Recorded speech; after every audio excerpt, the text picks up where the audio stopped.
welcome back to another episode of the Boxseat Babes podcast. Today we're discussing the touring production of Forbidden Broadway, which recently stopped at the Fisher Theater here in Detroit.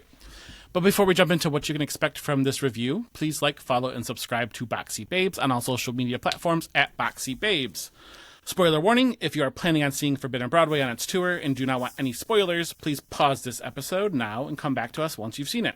If you're still with us, get ready for the wackiest night of theater you might ever witness. Joining me today are some special guests, one of which you might recognize from our Kimberly Akimbo episode, Ryan Ferguson, and a Boxseat Babe newbie, Joe Bailey. Thank you so much for joining us today, you two. Thank you for having me. Glad to be back. Joe, we're going to start with you just because Ryan's an old hat at this.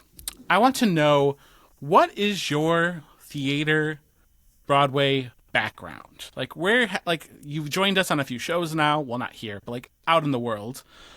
What is your experience with Broadway been before this? This is so embarrassing. I grew up watching a lot of Cats with my grandma. That VH... Yes. Nothing wrong with Cats, guys. Nothing wrong with Cats. The VHS tape is just broke at this point. But I did that. I did a lot of Jesus stuff when I was younger. So I was in a lot of like the Christmassy musicals they would put on. And then in school, I did theater up until about 10th grade. And then I kind of slowed down a bit and got more into other art avenues. But yeah, it's been kind of a big staple in my life. Never really left. I still love shows, especially the slime tutorials on YouTube. Love those. Hashtag, we do not condone anyone doing slime tutorials, but if you do know where to find them, let us know. No. But let's go back to Cats then real quick. So how much do you love Cats, and how much did you love the 2019, 2020 we don't Taylor need to Swift talk about version that. of Cats? Okay, so I'm going to say this right now. As somebody who's wearing an Eras Tour exclusive crew neck, okay? I love Taylor Swift, okay? Hate me all you want. I don't care. It's fine. I didn't watch it because I knew it was going to be awful. I refused to watch it. Didn't they like not CGI out the nipples or something? Or like Judi Dench's wedding ring? Like, I don't want to see Jason Derulo's nipples. I don't want to see that.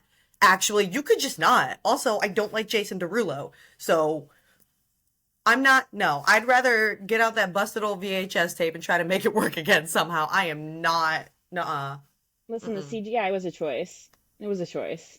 The whole remake was a choice. So, funny story about Cats, the new musical. I have a dear friend who sometimes goes to the shows with us. Shout out to Marty. When COVID began, we started doing Broadway Wednesdays where we'd get together and we'd watch a Broadway musical, and she was so in love with Cats that we were renting it so much, and I was like, we're just gonna buy it off of Amazon because you love it so much. And so I own Cats digitally to watch whenever I want. And have I watched it in years? No, I actually have not. But that was like her pick. Every 3 weeks she picked Cats, and we would go back to that. And love her for that. She loved it very much. Cats is, it's in a journey. So I'm glad that you got your start. You came this far, and now you're here with us to talk about Forbidden Broadway. I am. Ryan, have you ever heard of Forbidden Broadway before? No, you texted me about it and I had to Google it. That sounds about right. Joe, how about you? No, I got the information that Ryan got when she Googled and texted you. So I think that we can all say that this is like not a very well-known show, in the slightest. But Forbidden Broadway's actually been around since like the 80s, I want to say, which is crazy to me. It's an off-Broadway show that's it's called the Revue because it's going over and kind of poking fun at a lot of the shows that are big at the time. 1987 was the first time Forbidden Broadway was in production, and now it's a touring show.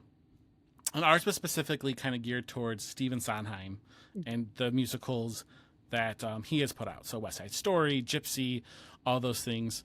Ryan, how familiar are you with Stephen Sondheim?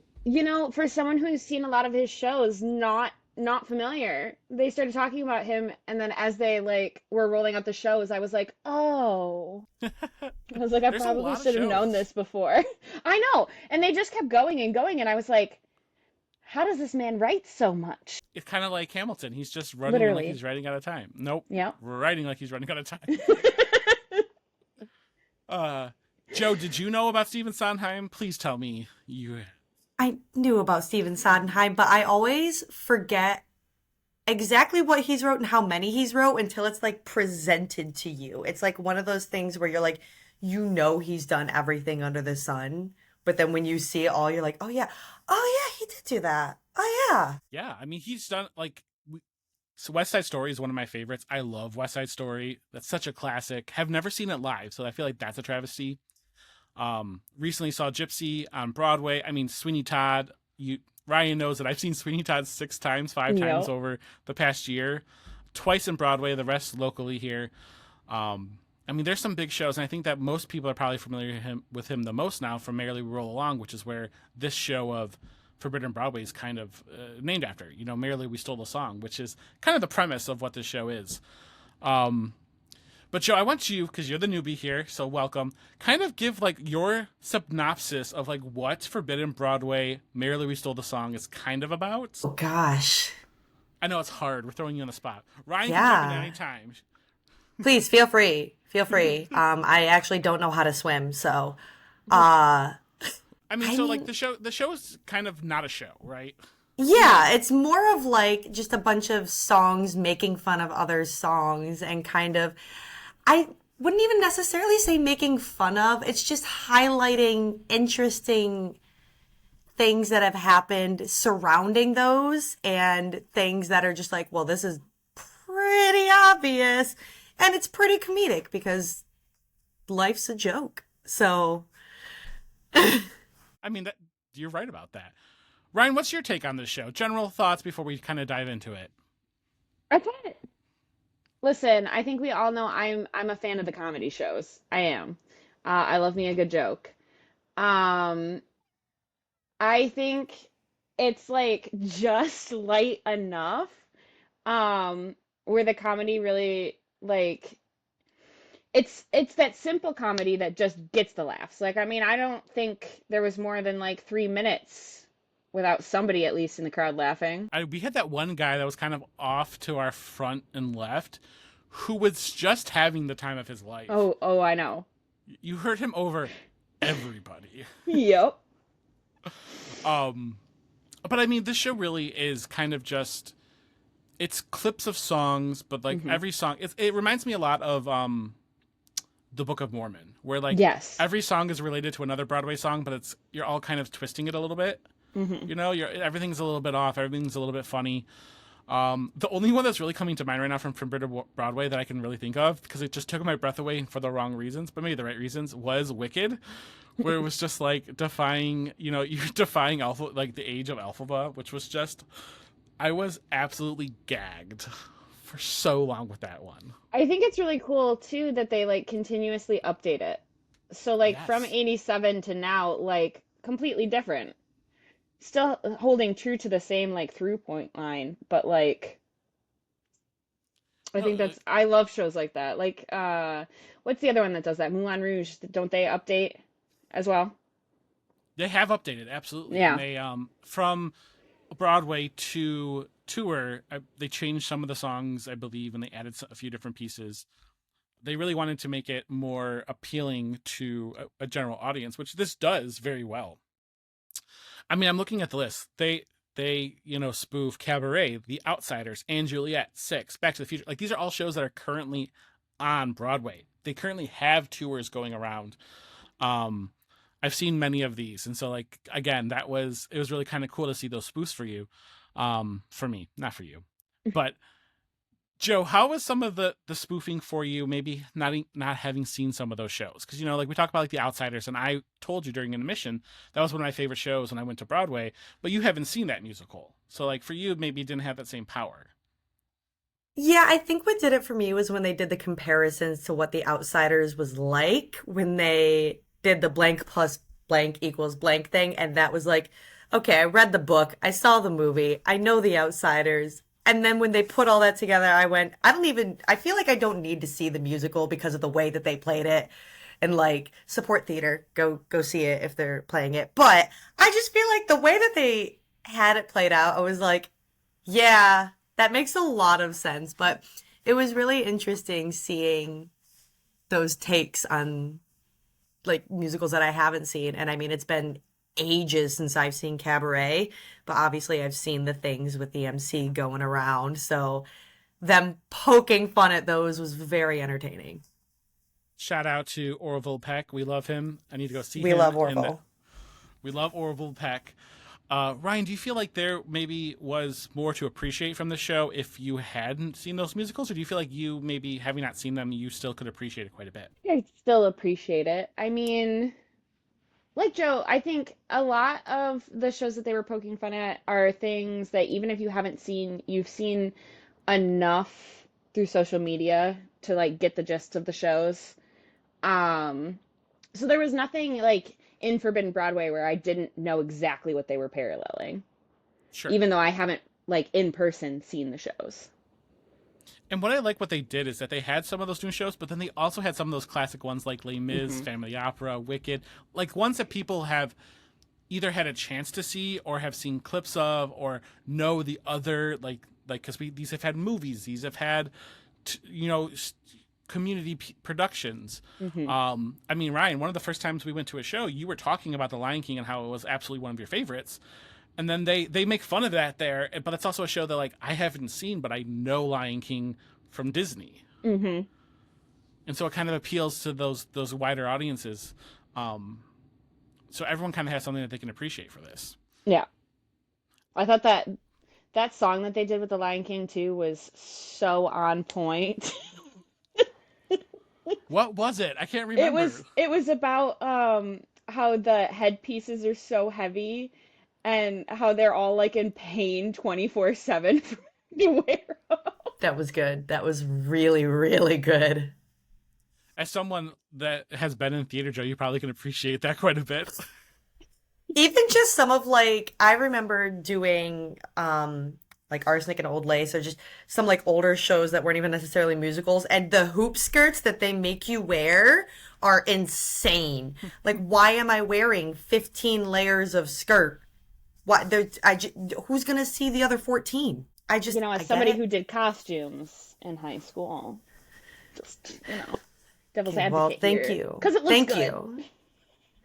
I mean, but let's like even take it back to that first song, which was actually a parody. I didn't realize until I was researching it that it was a parody of Guys and Dolls about Don't Block the Aisle.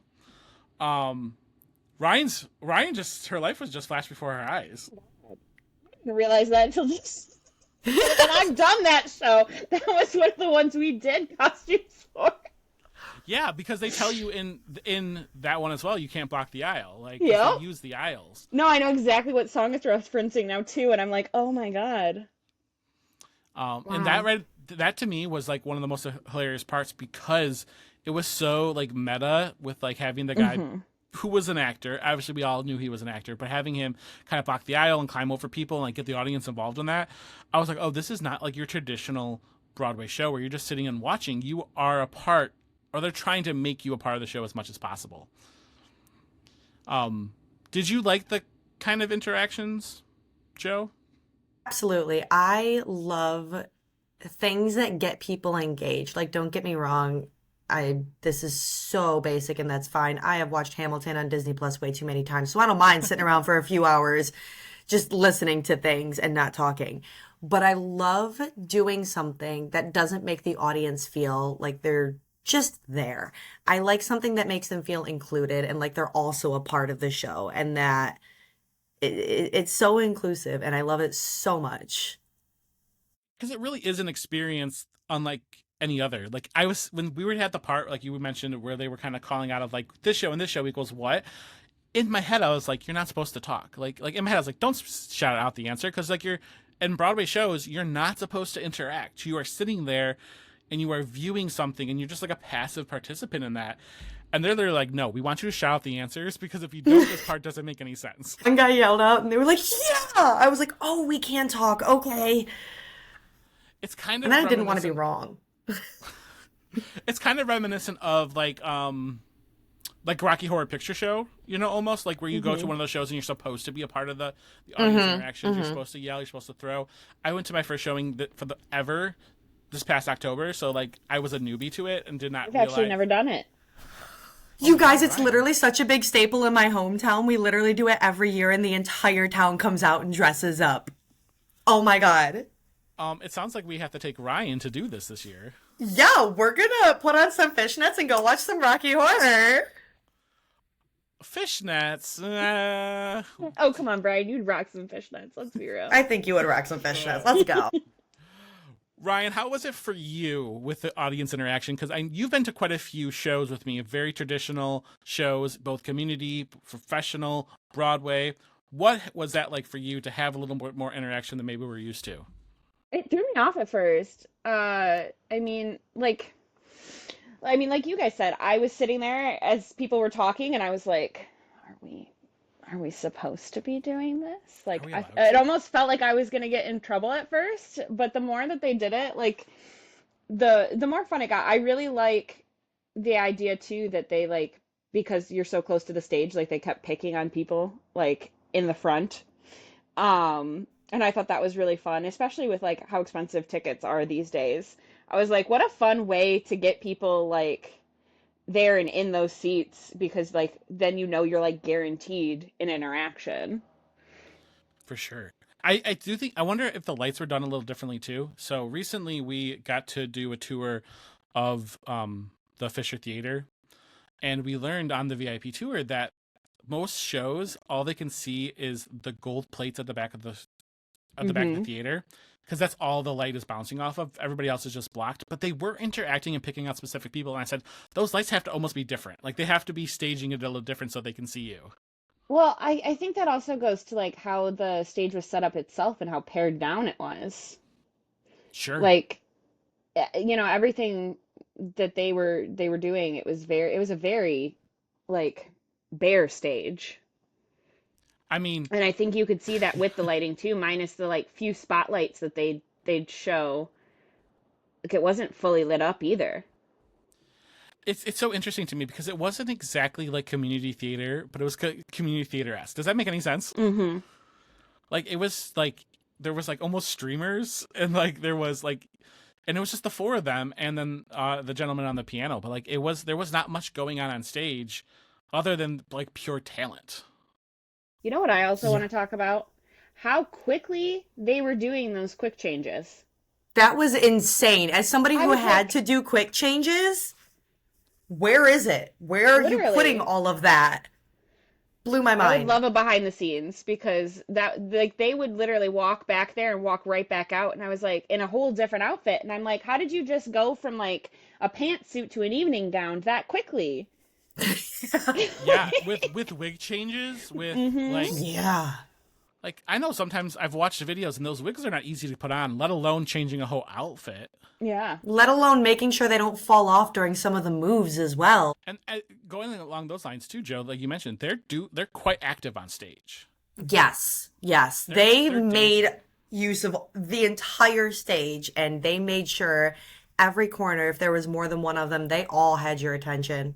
All of them, every time your eyes are darting. It was absolutely just, with the minimalist background that they had, it really put the focus on the art itself. And it was just absolutely so incredible to watch 3 people take an entire stage and demand your attention. Absolutely.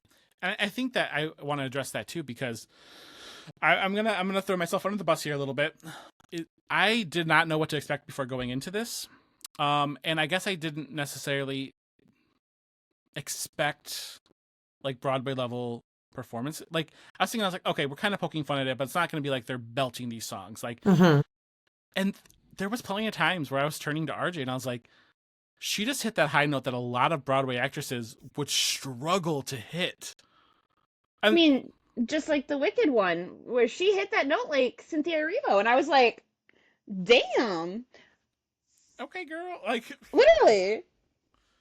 But truly, they were very, very talented. I mean, one of the guys, I can't think of which one, but he reminded me a lot of the guy from Beetlejuice, the musical. Of him. Yes, I think his name is Justin. Are you thinking Justin or Alex? Alex, thank you. I was like, Alex, I like Alex. If there's a Justin who's done it, you're probably doing great, babe. You're probably doing great. Love you. Good job. But you know the one that with the beard? He kind of reminded me of him because he had the same voice and the same like gusto, and these are like high quality performances. And I was like, this is not what I was expecting from a show like Forbidden Broadway that didn't have a lot of press, and there wasn't like there was a press, but like we never heard of this before, and like we've all been into some level of theater to some point, and this has been going since around since '87. We should be hearing about this. Yeah, like for us to, not that we're like the end all be all, but for people who do have a background in it to like be like, I don't know this. We got 3 levels of Googling going on, like, and for them to have that talent, like, I'm gonna agree with you. I really wasn't sure what to expect. I wasn't expecting it to be as strong as it was. And the fact that it was made it that much better because they were able to do all of the vocal, just everything, their vocal capabilities, along with the way that they were contorting their bodies for comedy. It's astounding to be able to do all of that at the same time. Like the MC hitting those notes and getting those twangs just right, that will forever live rent-free in my head. That was just absolutely incredible. And then the costume changes while he was doing that, I blew my mind. Oh my God, I got goose pimples. It was so cool. It was so cool. I think there's something to be said too about how all 4 of them have very distinct voices. So you're almost covering the entire ground, and like no one sounded exactly like the other person. Like they all had very unique voices. And I really appreciated that, because I think sometimes in shows, like, you get that almost where like people will sound very similar because they're singing the exact same way. And I liked that this show didn't have that. And I think on top of that too is that they all had really good like mimicking abilities of like for comedy relief, which a lot of people see. This is so like when you go to see Wicked, there's some people who try to mimic Kristen Chenoweth for like to match her, where they were mimicking to like for the comedy, but they're actually like were really good mimicking, and that's hard to like not only hit those notes but to be able to mimic them and be able to throw your voices in different ways. Like the one gentleman did Daniel Radcliffe like to a T, and I was like, that could be Daniel Radcliffe. I know, literally. Ryan literally looked over to me and was like, oh my God, it's like he's Daniel Radcliffe. I was like, he looks just like him too. I said, how did you do that? Because it was like the mannerisms and the body language and the voice too, and I was like, this is a level of talent, again, that you do not see in a lot of shows. And I do wonder, and I'm going to ask both of you, do you think it's because they get the freedom to be silly about it instead of having to be a serious show as like a Merrily We Roll Along, like a Wicked? Argument could be made. You're fine, go ahead. No, you go. No, you started this back. I was just saying, Ryan, that argument can be made. That argument could be made was my whole statement.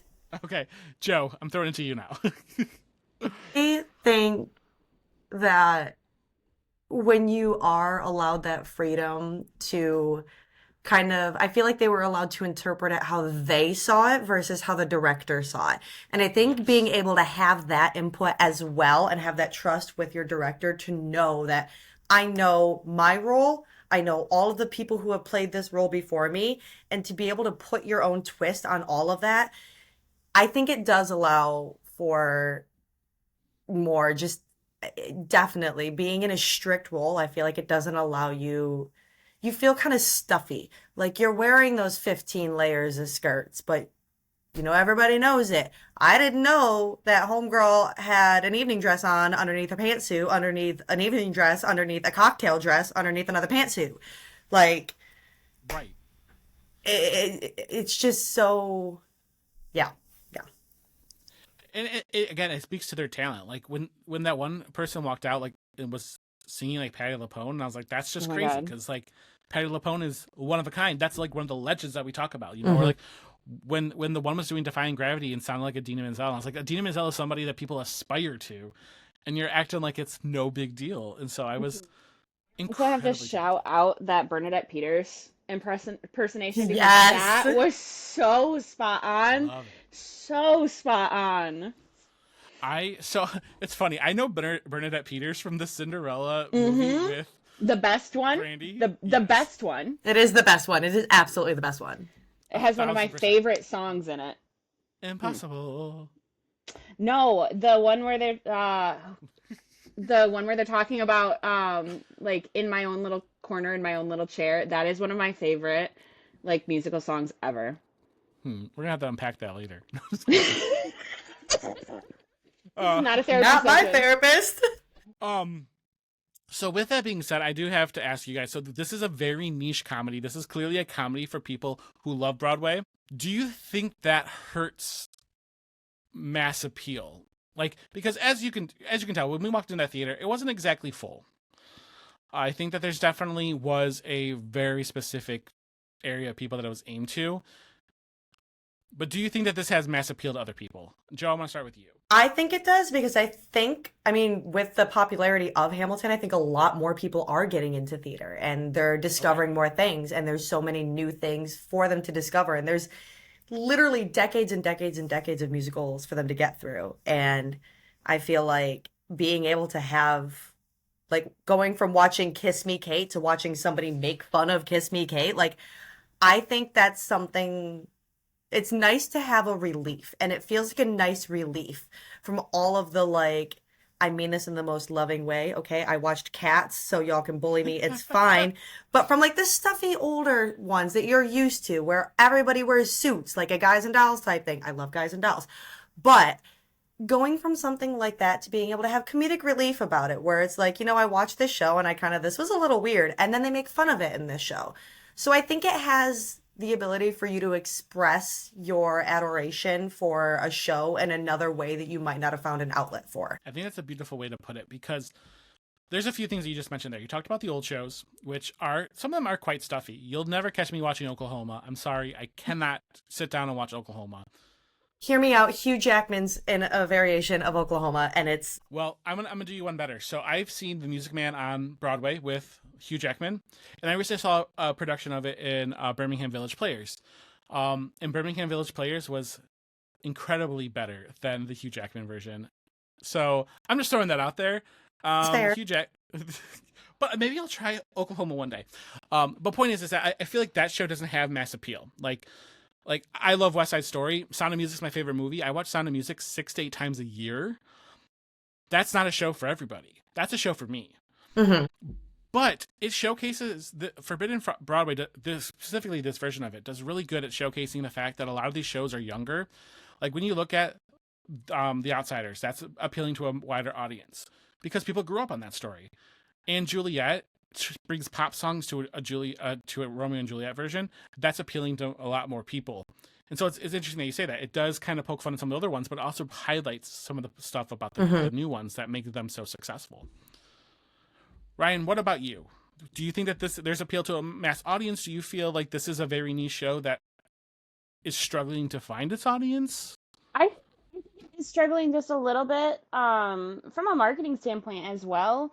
But I think, so many of, like, there is the younger generation that's getting into the new shows, but so much of I feel like Broadway population are these older people who are so comfortable with the sit down and watch older versions. And I don't think they're as open to things like this. And I think that that's where this show struggles. Is that, do I think that they would love this show? Yes. Do I think that based off of reading the description, they would go see it?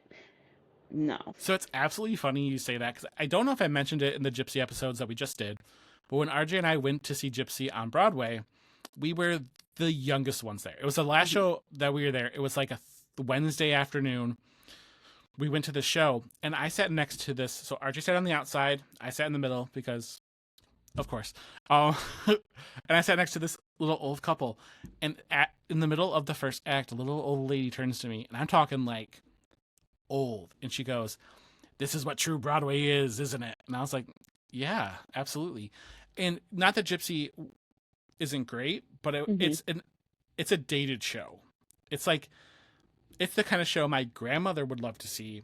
We love to see it because we got to see Audra McDonald, which, chef's kiss. She's beautiful. She's wonderful. She's talented. But outside of that, there's not like probably a mass appeal for Gypsy. And so I do think that there is that struggle of like, if you don't love Broadway, you're probably not seeking out the show, because while Broadway Detroit does a wonderful marketing team, we love Amber, we love everybody that's there. I think that it's just one of those shows that you have to love Broadway to probably seek it out. Because like if we didn't go see, like if I hadn't brought this up to you, neither one of you would know about it. No. And that's definitely something that is kind of it does struggle with. But about the humor, Ryan, how would you describe the humor? Because like, do you feel like it's like low bar? Do you feel like it's high bar? Do you feel like it's a mixture of both? Like what is kind of like, how do you tease apart the humor to what the show is? Is it a Book of Mormon? It's definitely it's no Book of Mormon. It's no Book of Mormon. But I think it is a good mixture of both. I think there's some jokes that are really like on the nose and like obvious, and then there are a lot that like are very like innuendo based, or like kind of hidden in the dance moves, or kind of just like sprinkled in the lyrics, but they brush over it so quickly that if you're not like actively listening, you're going to completely miss it.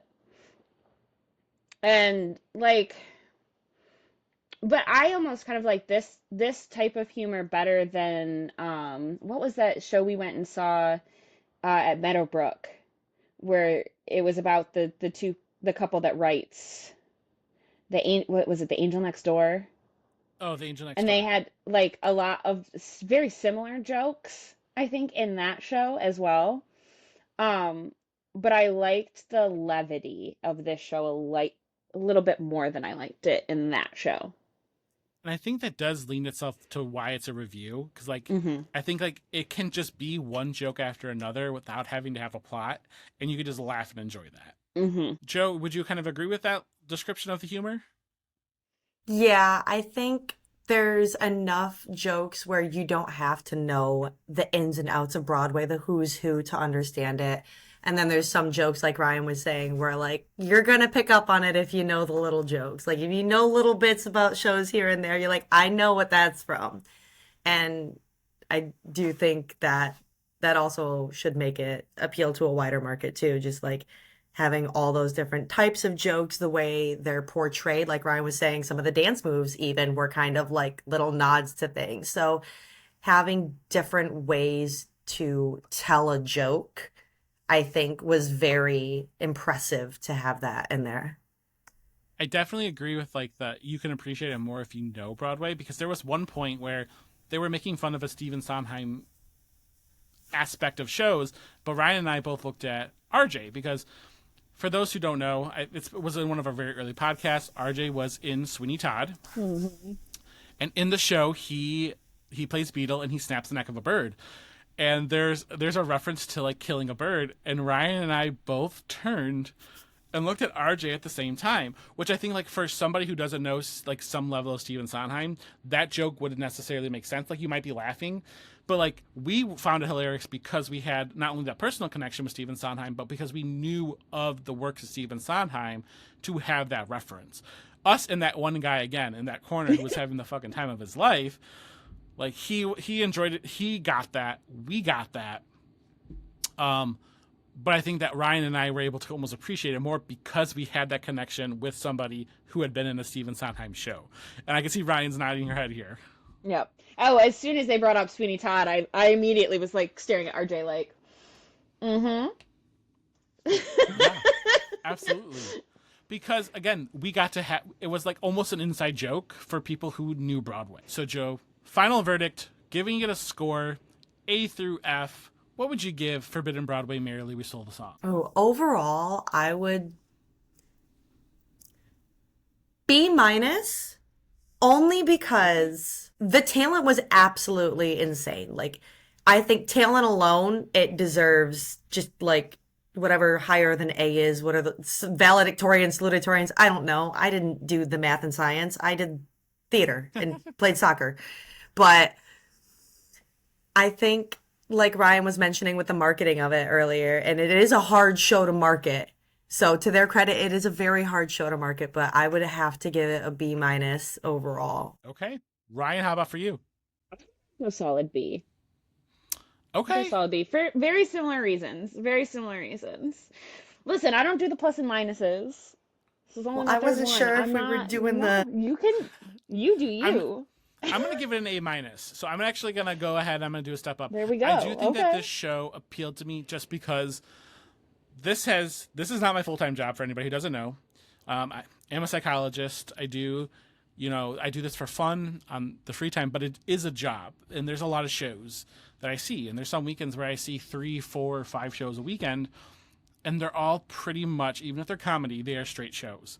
And this one was kind of like a breath of fresh air among all the ones that I see, because you didn't have to dress up. You didn't have to be straight laced. You didn't have to quietly giggle to yourself. Or in case of Ryan and I, try not to look each other in the eyes because we're probably going to lose control. And you got to just kind of, anybody who wanted to join at whatever level they were, you could. And I think this is why I keep making that comparison with Book of Mormon, is that show, you can be anybody and show up to Book of Mormon and have a good time, where you maybe won't show up to Kimberly Kimbo, no matter who you are, and have a good time. Ryan, would you see this again? Oh, definitely. Joe? Oh, yeah, absolutely. In a heartbeat. I would too. I think this is one that is, as long as it's touring in Detroit, this is one I'm going to go see. It's relatively inexpensive comparatively to some of the other tickets. I mean, come on, those tickets for Book of Mormon were $150 a piece, and that was just mezzanine. Like, sometimes shows are a little bit inaccessible with the price tag, but a show like this can appeal to that wider audience of people who maybe can't afford $150 for a ticket because they have to put food on the table, So again, would 100% see this, would love to see this blow up a little bit more. I'm going to be sharing as much as I can about this show because I think the world needs to know about Forbidden Broadway. But truly, this was an exceptional time, and I'm so glad that the two of you went with me. So Joe and Ryan, thank you so much for going. Thank you so much for being here tonight. I greatly appreciate it. Thanks so much for having us. Yeah, so thank welcome. you. Before we wrap up, Joe, Ryan, is there any shout-outs that you have? I know that Joe mentioned maybe having a shout-out or two. I've only done one podcast before, and I didn't know if it was the same. I wasn't sure. I do own a small business, so if anybody's looking for any earrings, jewelry, I do bracelets, necklaces. I do custom orders as well. You can find my socials at Femme Gems, that's FEMME Gems, and at shopfemgems.com. And these earrings I did make these. And where can they find you on social media if they want to follow you? I am on Facebook and Instagram. Perfect. All of the And links are Ryan- on my website. Perfect. And Ryan, where can our fellow Broadway babes find you? I am only on Instagram right now, but feel free to give me a follow. Absolutely. So, thank you again for joining us, everybody. Look out for future shows based off of Sunset Boulevard, covering The Wiz, covering Titanic. And again, we can't wait till our next show with you. So, thank you guys for joining us here in our backseats. Till next curtain call.